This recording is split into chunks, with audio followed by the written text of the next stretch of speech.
Hey y'all, this is AL Thick Madame, and this is the recap review for Tyler Perry's Sistas. So, y'all already know I have my red raspberry tea on deck. I will be participating in strictly alkaline water, which is in this case spring water that I have applied key lime to, and that creates the alkaline environment. Um, I do have some actual alkaline water, and I have several gallons of spring water. But yeah, I'm gonna be drinking off that gallon of water all day, and I will be making tea all day. So I'm gonna be going between tea and alkaline water all day. I'm not gonna eat nothing. My last meal was last night. I forgot what time, but yeah, I'll be doing that all day, doing a little bit of a detox and all of that good stuff. But yeah, y'all. But yeah, I'm gonna get into this tea.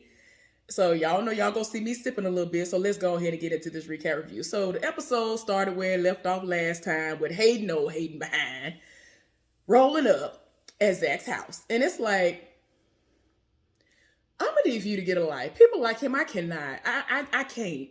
So he done rolled up on him, confronting him, telling him that he is on to him and he is trying to figure out some things and that he gonna figure it out and that he gonna go down for it. And so he looking at him like, okay, whatever.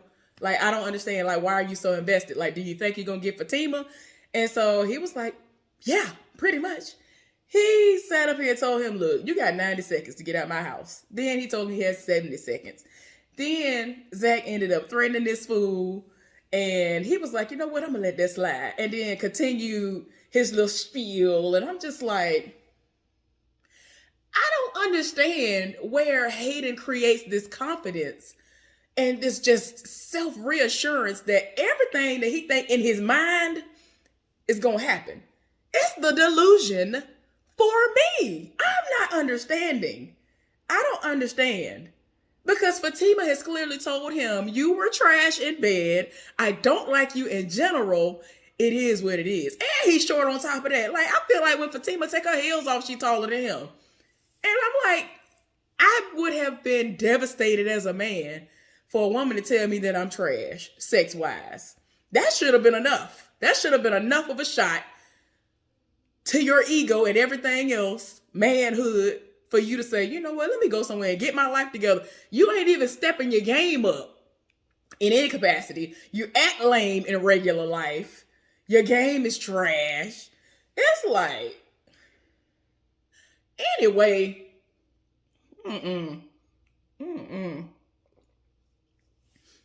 this tea is good. So anyway, but yeah, he done told him, you know what? You do know that Fatima would come upstate to see me long before she would come see you. And I was like, I know that's right, Zach. That's the truth, though. And he was like, yeah, okay. And he was like, you know what? Since we here and, you know, you want to try me like this, how about I add murder to the charges? You know, since I'm going to jail anyway. So that's when Hayden gonna let him slide again, basically. It was like, oh, okay, I'm gonna let you have that. But I'm like, yeah, okay. Zach would hem you up slick. I feel like Zach would throw him across the room real quick. You know what I'm saying? I really feel like if he got mad enough, he could raise him up. He could raise him up with one hand and just sling him across the room. Like, Hayden is just such trash. But then Hayden had the audacity to be like, well, when they take your stuff and seize your stuff, I'm going to come in and I'm going to get it. And I'm just like, I don't understand why you feel like you're going to be able to do all these things. In my mind, I feel like in his deluded mind, he is going to basically take over the life that Zach is, you know, creating for himself. Oh, let me get this house that he was, you know, building and all of this for Fatima. So Fatima and I are gonna live together and we gonna live happily ever after. Fatima don't like you at all. This woman has read you for filth. You as a man should be embarrassed. Sex was trash. Your game is trash. Everything about you is trash. Like, he is so corny. Like, he's not even a nerdy type of corny. He is just like legit overall corny. Nothing about him is like, oh, that's kind of cute for a corny dude. Like, no. I'm gonna need for him to get somewhere and get a life. So anyway, meanwhile, the heifers are at Eden. And El Fuego to set up here and pull Sabrina on the stage. Y'all know she high, drunk, everything else at the same time. She enjoyed herself, even though now, after it's over with, and he done, brought her back down to her seat, she's embarrassed. The heifer's talking, and they try to figure out what all going on with everybody, and Karen acting funny. I'm like, heifer, you could have stayed at the house if you was gonna come out and be a sourpuss all night. Ain't nobody got time. Why did you come? And everybody trying to figure out why the heifer ain't drinking. I'm just like, girl, please go your raggedy behind on somewhere. I'm so tired. Like, I really don't understand why she's here. She's bringing the mood down. I'm not here for it. Just so tired. So anyway, everybody trying to be positive and enjoying themselves, and she just over here being a sourpuss. I'm just like, girl, go home. You could have stayed at the house. So yeah, it gets to the point where everybody trying to figure out what's going on. Andy was, in the dark about Preston living with some cute cousin. And so she was like, look, when Karen come back from the bathroom, I'll say it then, because I ain't saying it twice. So Zach then got home. Fatima looking like, okay, what's going on? I mean, you had me waiting all this time. Like, what's going on? Off rip, he was like, Karen's pregnant. And she was like, is it yours? He was like, yes. And so everybody looking like, okay, a possibility is Aaron, but this heifer really is dead set on just saying, oh yeah, it's mine. I don't understand. Heifer, you had sex with him. Something terrible. You had it started at one point in time. A lot of people don't seem to understand that, excuse me for those of y'all, I guess trigger warning, it might be nasty or whatever, but I'm about to say something, but a lot of people really don't believe in this. You can't, women, y'all can get pregnant from pre-cum. I'm talking about to the point of where if you have touched a man and there was pre-cum on him and you tried to pleasure yourself and some got on the inside and traveled up inside of you, because semen, all of that lasts a certain amount of time outside of the body. It lives. The sperm, that lives a certain amount of time outside of the body. A lot of people have been taught or have been led to believe that as soon as it hits the air, it's dead. Everything is over with. You can't get pregnant from that. No. No. It's a lie. Ask me how I know. And it ain't got nothing to do with me personally having those situations like that. It's just several teachers that I've had because of, I used to love science, biology, all that type of stuff. So yeah, and for whatever reason, one of my teachers went off about it one day. I was like, because I was one of those people who was told that that's the situation as far as, as soon as it hits the air, it's over with. Apparently it's a lie. So child. So anyway, yeah, this heifer pregnant, and so she looking like, okay. So then he is about to drop another bomb on her. So she was like, well, what else? What could be, worse than that? What else you got to tell me? Told her about the insider trading. And found out it had to do with Hayden. Told her the whole situation about how Hayden had rolled up. So she was like, man, don't worry about it. I got him. So, for as far as she was concerned, as long as you didn't have nobody else involved, meaning somebody else's money involved, you good. Because all he used was the money that he had from chain breakers. And he did it. He did tell her the complete truth about everything. And she was like, look, don't worry about none of what he said, because he really was talking about, if you don't leave Fatima alone, I'm going to the feds with this information. And she was like, that ain't nothing.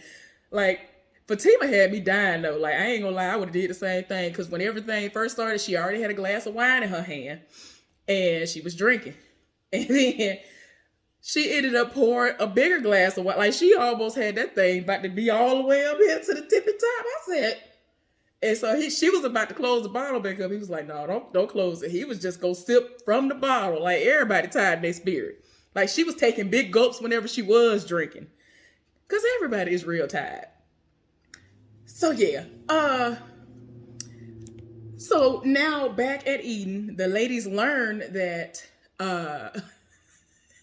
Andy is done with Gary. It's to the point where everybody is shocked. Danny's so shocked. She was like, what? Wait a minute. I need to take a sip so I can spit it. She really acted like she was about to do it. She mimicked like she was about to do it. They were like, you better not. She was like, no, I'm not going to do that. I'm not going to, waste champagne like that. I was like, But yeah, tired.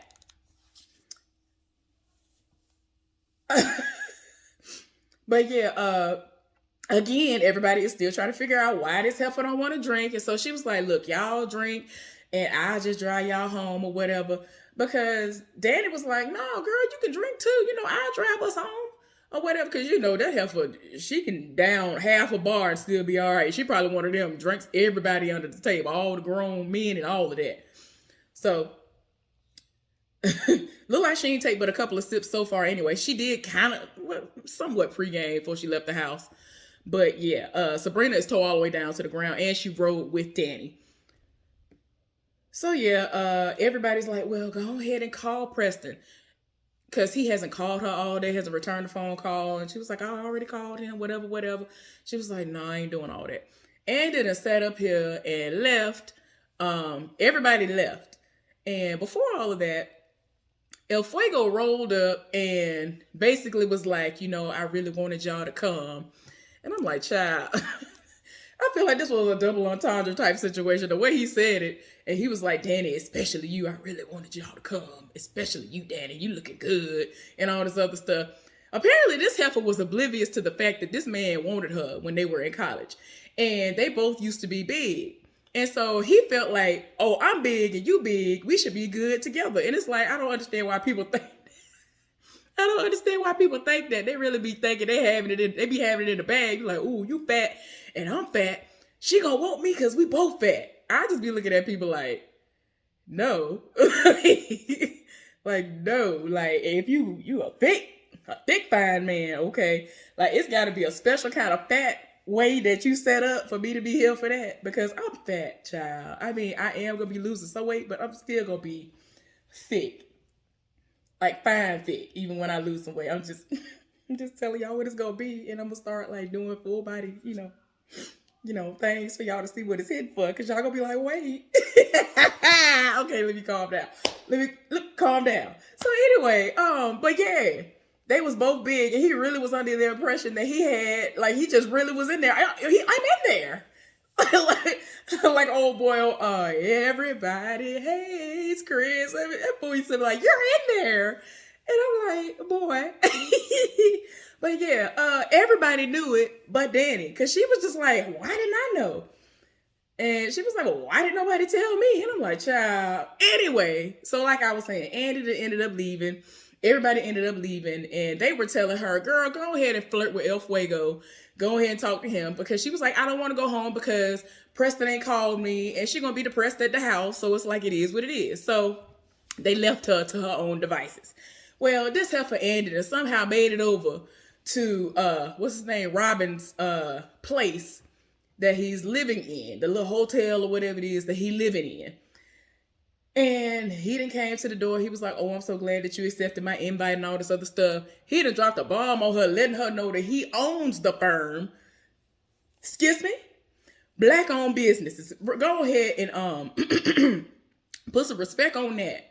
I was like, not you owning it. Because he was making it seem like at first that he was just going to be somebody's boss, but he didn't go into it. So he was basically being incognito about it and letting everybody think that the face of the company, the firm and all that stuff as a whole was white. Because you get really, really far that way, which is sad, but yeah, that's what was going on with that. But he owns the company. And so she was like, well, we've slept together, but it was prior to you being the boss. But what if I still want to sleep with you? Child, she already tipsy. He already finna be on his way there. And so they finna go do some things. And I'm like, child, I mean, have fun, but I still don't know how I feel about him. I feel like he always got something with him. And I'm just so glad that my intuition be right. Because I just be like, something ain't right about you. And I ain't here for it. I'm not here for it. So anyway, Danny ended up leaving the club with El Fuego to go get a drink because it was about to close anyway. I'm trying to figure out how long were they there. Like, did they get there like the last hour? Because right when everybody left, he came over and she was like, well, I'm going to get a drink. And let's just get a drink here or whatever, because she's really tempted by him. So she's trying not to even go anywhere with him. That's not public. It's got to be let's just be in public somewhere, because I ain't got to worry about this. Well, they ended up having to leave and they went somewhere and got drinks and she brought him back to her place. So she's trying to be faithful, I guess, if you will, to Preston. And she was like, I have a friend, who hasn't called me all day. And I don't know what's going on with him. So he over here whining and things on her. And they got some kind of music playing where he is like, I guess, performing some of his stripper moves on her. And I was like, child, okay, go off though. So now we see Sabrina and Maurice at the bank and they talking and he let her know that he never showed up. And she was like, see, I told you he wasn't going to show up. And he was like, yeah, but he showed up at my house. She was like, see, I knew he was going to come to the house. And so he let her know what went down at the house. And then Maurice started to get upset because she was like, I talked to your mom when you were in the hospital. Then she brought up his daddy randomly. I was like, why is she bringing up the daddy? And then he was like, no, what did my mama say? And she tried to lie, talk about, she was just like, I hope you're going to be okay. He'll be all right. I'm praying for him or whatever. And so he was like, no, it's not. That's not what she said. She probably said that's what I deserve because of the lifestyle he lives. And so, the reason why she brought up the daddy was because she said she had done some research on her father. Her daddy had been in and out of jail and all this other stuff. And that he pretty much is exhibiting the same behaviors. And he is basically seeing his father in Q. And he is in complete and utter denial about this. And it was to the point where he done went off on her. And then he ran out the room. And I'm like, he really broke out into a little sprint. I was like, we running away? What is going on? I was like, what happened? Like, he went off on this heifer and like then ran out. And I'm like, she didn't touch the nerve. You didn't got triggered, sir. It's too much truth to that. And let's see. Hopefully they'll go into what it is, right? So we'll get into that later on. The next day has happened. And I forgot to tell y'all that Fatima basically was like, we're going to get through this. And, it is what it is. And that, she's a ride or die for real. I thought that she actually was going to be like more like disturbed and hurt by what went on. But I feel like she's like, I've been through a lot with these other dudes or whatever. And the fact that he's coming to me and has been coming to me and straight up telling me off rip stuff that's going on. So she ain't blindsided, outside of that instance when everybody ended up seeing each other in the grocery store. He's been making sure to let her have a heads up. So the morning after happened, she done got ready for work. She looking like Olivia Pope in this all white outfit. And I'm like, why is she going to work with all white on like this? What is going on? Like, I mean, I feel like it's a reason. I feel like she really trying to let, Hayden know something. She gonna send a message some kind of way with this all white on. But in my mind, I'm gonna tell you where my mind went when she had this on, because I was just like, wait a minute. Even before Zach even brought up the fact that she had on all white, because I was like, girl, what is going on? So they talking, and she was like, yeah, I noticed that you were tossing and turning all night. He was like, yeah, I didn't do well, didn't sleep that well. And, he's really worried that he is going to go to jail or prison behind this. And so she was like, look, you're going to be all right. Don't even worry about that. And she was like, white people get away with this all the time. And he was like, yeah, but black people get caught up. And, we ain't white. So we'll get thrown in there with the quickness. It just is what it is, which is true. So she was like, look, don't worry about that. You're going to be all right. So he is still trying to get her to manifest and understand that it's our house and not just the house and all this other stuff. Our house. They're going to go furniture shopping when she get off work. So then we see Sabrina and Maurice back at work. He then came back out and all of that. And so he starts kind of breaking down and explaining why he had a moment when she brought up his father, because she doesn't know the history. And I'm glad he's opening up to her, because it's like, even though he's very, very playful, and he's one of those where he cracks jokes in order to get through things. And, he started explaining how he realized at a young age that his daddy was into some stuff, but because he was so young, he didn't realize at the time. One time, he was young and his daddy took him to the movies, and he was so excited for the movies, and his daddy got up to go to the bathroom. He waited on his dad to get back. He watched the movie over and over again. Daddy never came back. It was so bad that he had to call his mama to pick him up. His mama was furious at the daddy. Well, I guess his mama let the daddy back in or whatever. And later on, he was at the house, and the daddy was like, all right, I'm finna go down to the basement or whatever. So in his mind, he was like, oh, well, at least he ain't leaving. He gonna be in the house. Well, it'd be good. Because his daddy really was like bad on drugs and all this stuff. And if he wasn't on drugs, he was somewhere in the streets and would get caught up. Whether it was, I guess it might have been moments where he was stealing because he was bad on drugs or whatever. But he was being locked up. And then one time he had gotten released and came home, and his daddy said, I'm gonna go down to the basement. I'll be back or whatever. And so he was confident and was like, oh, okay, it's cool, because he gonna be right down in the basement. I ain't gotta worry about that. So his daddy was taking a little bit too long for him, so he went down in the basement to see what it was heading for. His daddy done hung himself. This man is hanging. So he trying to get his daddy down, and because he's a child, he wasn't strong enough, and his daddy is dead, right? So ever since that moment, he always vowed that he is going to be more than strong enough, and that's how he lives his life and goes through life. After all was said and done, he thanked Sabrina for bringing up everything. And, you know, in that moment, he never even realized the correlation to his daddy and Q until she said it. I was like, dang, that's profound. That's crazy. A lot of times you really don't realize stuff until other people put it in perspective for you. So, yeah, sometimes you do have to look at people who are on the outside looking in at your situation and take what they're saying, you know, into consideration. So, yeah, but they had a moment, and she thanked him for sharing and all of that. Well, we almost to the end of the episode. Tell me why. Earlier, when Fatima was getting ready for work, Robin called her and was like, hey, this is Robin. I was just letting you know that Andy is going to be late coming into work. She and I are working on something, whatever. We got a meeting, so whatever. And so she was professional about it and got off the phone. She was like, yeah, they think I'm stupid. I know they've been screwing all night. So anyway, this heifer, daddy at the house, and it's the morning after she done got ready for work, and she's done her usual routine. Like when she first deal with a dude, she hurry up, get dressed and showered, and she's ready to go to work. Old boy in the bed, stretched out. And so she waking him up like, all right, you got to go. I'm going to work. And so he was like, well, I typically don't even usually get up until around 3. She was like, okay, well, get dressed, do what you're going to do, and go home and get up at 3. And so he got dressed real quick, and they left out. He about to leave out. And I mean, anybody who has eyes, you already saw what the handwriting on the wall was. Soon as she opened the door, here go Preston about to knock on the door. Smile wiped clean off his face. Now, I need to understand why he wasn't calling back.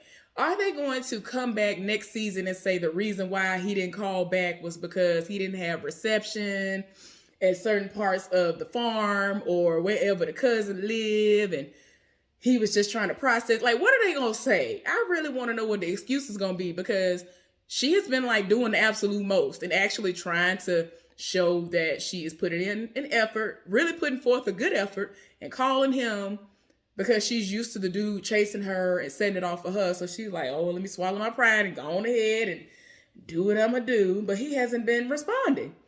Child, it's a mess. So, yeah, we just going to have to see next season what happened with that. Now we're at the end of the episode. Hayden then went to his car for the day. Fatima, or he's there. I think that they're just getting to work. Either they just getting to work or they finna leave. I don't know what it is, but because it's a parking deck, you know, it's always dark in there. I don't know if they leaving for the day or whatever. So anyway, he done got in his car. I guess they're leaving for the day. They got in the car. She followed right behind him and got right in the car with him. See, I don't like stuff like that. My car, as soon as I get in my car, I lock my doors. I lock it right behind me. Like all the doors be unlocked. I ain't got time. People can walk right up and get right in your car. I don't play none of that. Don't know why other people just let it be like that and just trust or something. Child, please. So anyway, she walked right up to his car, got in the passenger seat. So he was like, you just got in my car? And she was like, yeah.